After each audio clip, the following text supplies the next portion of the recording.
wanateka mwana CCM, wanateka kiongozi wa dini, wanateka mwananchi wa kawaida. Na kwa sababu hiyo mpaka terminology imezaliwa. Nikasikia terminology inaitwa Gwajimanization. Tumepata neno mpya kwenye ulimwengu wa kisiasa, linaitwa Gwajimanization. Sasa nilipoona Gwajimanization, nikataka sasa niitafasiri Gwajimanization maana yake nini. Gwajimanization au Gwajimanizing ni ujasiri usioteteleka wa kusema kweli,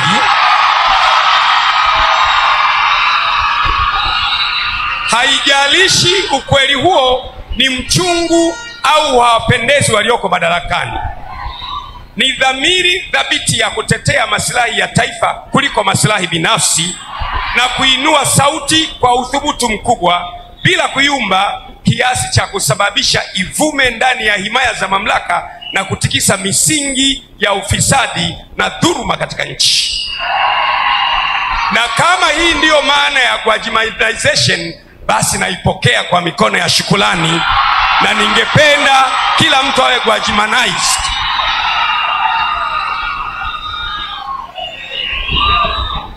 Naipokea kwa mikono ya shukrani.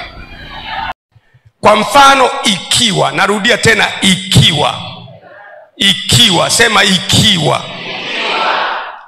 Kwa sababu watekaji wengi hawa hawajapatikana, na nikasema mimi haiwezekani watekaji wawe vyombo vya dola. Nikasema watekaji sio polisi, kwa sababu polisi hawezi kwenda kumchukua mtu mahali na akajitambulisha polisi alafu mtu huyo akaokotwa ametupwa boda. Kuna yule yule kaka wa Kenya Boniface Mwangi, kuna yule dada wa Uganda kaka Boniface Mwangi wa Kenya, na yule kaka dada wa Uganda yule Agatha Tuhaile. Haiwezekani, wale si polisi. Polisi wa kwetu ni competent. Sema tena competent. Wale sio idara ya usalama. Idara ya usalama ya kwetu ni competent. Wala sio jeshi la wananchi, wala sio magereza, wala sio uhamiaji. Sio. Bila shaka inaweza kuwa, hebu sema inaweza kuwa, kuna kakikundi fulani ambako kenyewe kanakuwa kanawachukua watu kwa maslahi ya mwanasiasa fulani. Ndiyo maana nikapendekeza kwamba wakuu wa vyombo vya dola, wa kwanza, wa pili, wa tatu, wa nne, wale ambao wanapatikana kwa influence ya taasisi ya rais, ndiyo rais awe anawachagua. Lakini akitaka kuwatoa, apeleke hoja kwenye kamati ya ulinzi na usalama na mambo ya nchi za nje ya bunge, ili wabunge tuone huyu mkuu wa chombo cha dola asije kuwa anatolewa kwenye nafasi yake kwa sababu ametetea maslahi fulani ya taifa, ili kwamba taifa liwe salama, ili vyombo vya dola wawe na uwezo wa kutulindia maono zetu siku zijazo. Na nasisitiza, huo ndio ushauri wangu wa kukomesha watekaji. Kwa sababu chombo cha dola, kwa mfano, natoa mfano, kwa mfano chombo cha dola kimeona kumbe anayeteka watu ni kakikundi kale, alafu chombo cha dola kikaenda, kumbe kakikundi kale ni kakiongozi fulani wa kisiasa, katashindwa. Kwa sababu mtu anaweza hata awe polisi au idara ya usalama au magereza au jeshi la wananchi au hamiaji, ni binadamu aliye na roho, ana moyo. Akiambiwa utafukuzwa kazi, ana familia, ana watoto, ana maisha, ana mama yake, ana baba yake, utaogopa. Akifukuzwa wa kwanza, wa pili, wa tatu, wa nne, wa tano, atakayekuja atakubali. Kwa online ibada hii na makanisa yetu 2141. Kusema kweli, mengine sio makanisa ya Ufufuo na Uzima. Kesho tarehe 2 mwezi wa 6 tutaanza maombi ya kufunga na kuomba. Makanisa yote 2000 na ushehe, hata wale ambao si wa Ufufuo na Uzima, wale ambao naipenda taifa, kila mtu kwa dini yake, hata Waislamu waliopo pia, ndugu zangu, kila mtu kwa dini yake, tutaomba maombi ya kufunga na kuomba. Aina ya maombi hii, tutakunywa maji tu jioni. Tutahudhuria hapa kuomba kila siku kwa muda wa siku 7. Tutaombea mambo gani? Jambo la kwanza, tutaombea haki iendelee kutawala katika nchi ya Tanzania. Jambo la pili, tutamwombea mwenyekiti wa chama cha Chadema ambaye yuko na kesi, ameshtakiwa na kesi ya uhaini, na huyo Mheshimiwa Antipas Tundu Lissu yuko mahabusu kwa kesi ya uhaini.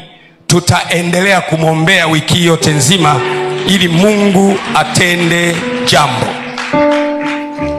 Jambo la pili ambalo tutaombea kwenye maombi haya, tutaombea viongozi wote wa kisiasa nchi nzima. Sisi hatuangalii chama cha mtu, sura ya mtu. Sisi tunapenda taifa likae kwa amani na kwa ustawi.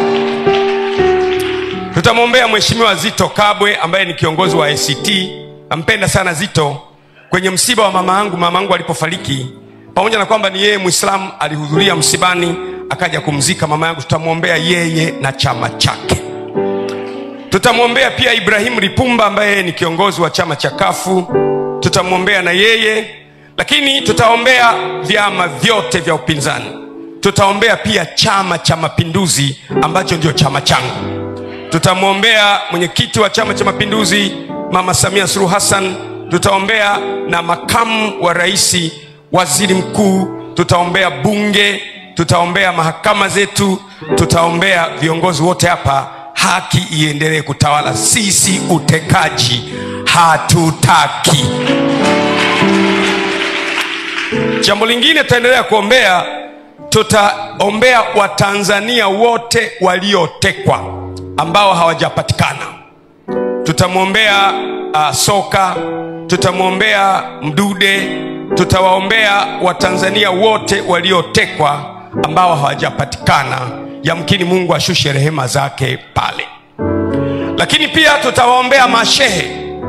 Kuna mashehe 5 au 6 hivi ambao juzi kama wiki 2 zimepita wamehukumiwa kunyongwa. Wamehukumiwa kunyonga mpaka wafe. Mashehe 5 au 6. Sisi hatuingilii mahakama, lakini sisi kazi yetu ni kuomba. Mungu anapenda kila mtu akae salama. Wamekosea nini? Hawajakosea. Sisi hiyo haituhusu. Sisi kazi yetu ni kufanya nini? Kuomba. Tutaombea hao mashehe ambao wamehukumiwa kunyongwa wiki 2-3 zilizopita. Mungu awafariji. Bwana Yesu alitufundisha kuwaona wafungwa. Ni wajibu wetu kuwaombea hawa ndugu zetu ambao wanakabiliwa na kunyongwa mpaka kufa. Lakini pia tutaomba kwa ajili ya nchi yetu yote iendelee kuwa na umoja. Tunapenda umoja wa nchi. Hatutaki nchi gawanyike kwa vyama, kwa itikadi. Tunapenda tuendelee kuomba kwa ajili ya nchi yetu. Lakini pia tutawaombea Wakristo wote na Waislamu pia ambao wamepata matatizo kutokana na mambo mbalimbali. Kwa mfano, tutamwombea baba yetu ambaye ni Father Kitima ambaye alipigwa akaumizwa. Mara ya mwisho mimi niliwasiliana na wasaidizi wake, alikuwa kule Aga Khan, alikuwa anaendelea na matibabu. Tumwombee Mungu ampe kupona ili apone haraka. Lakini pia tutaombea siku zetu za kufunga hizi zitakuwa tunakunywa maji mchana. Alafu jioni tukimaliza maombi saa 12 ndio tunafungua, na maombi haya nitayaongoza mimi mwenyewe kuombea taifa. Of course tunaendelea na bunge, nitakuwa bungeni pia na nitakuwa hapa pia wakati wa maombi. Sasa Dar es Salaam na Dodoma imekuwa nyepesi. Unaweza kufanya maombi na kesho yako kawa bungeni na jioni ukarudi. Kwa hiyo nitaendelea kuwa bungeni kwenye bunge la Jamhuri ya Muungano wa Tanzania sawa sawa na wajibu wangu wa kibunge. Lakini pia tutaombea nchi yetu ya Tanzania. Tunakataa Tanzania kuitwa mahala pasipo salama. Tunaitakia Tanzania mambo mema.